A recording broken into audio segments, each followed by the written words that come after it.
Good day everyone. I'm going to tackle about obligation and contract law, Article 1173 and Article 1175.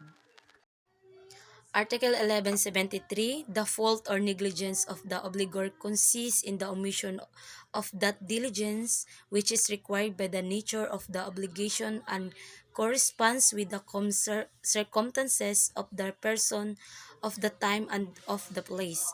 When negligence show bad faith, the provision of Article 1171 and Article 2201, paragraph 2 shall apply.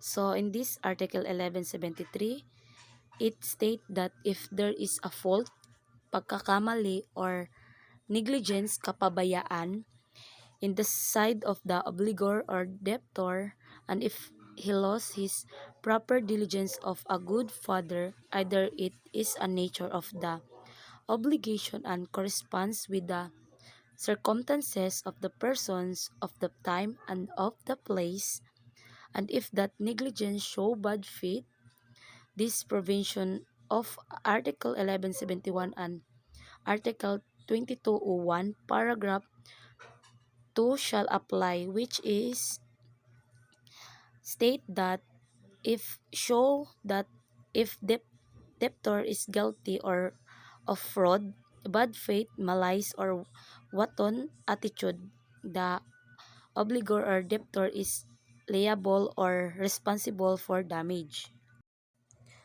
Paragraph 2 in Article 1173, it state that in the law or contract does not state the diligent which is to be observed in the performance that which is expected of a good father of a family shall be required, and it is not mentioned in the contract of what kind of diligence to be observed or performed.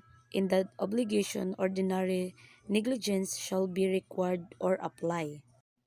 Article 1174, except in cases expressly specified by the law or when it is otherwise declared by stipulation, or when the nature of the obligation require the assumption of risks, no person shall be responsible for these events which could not be foreseen or which, though foreseen, were inevitable. In Article 1174, it takes about fortuitous event, and we have two types of fortuitous event. These are acts of God and acts of man.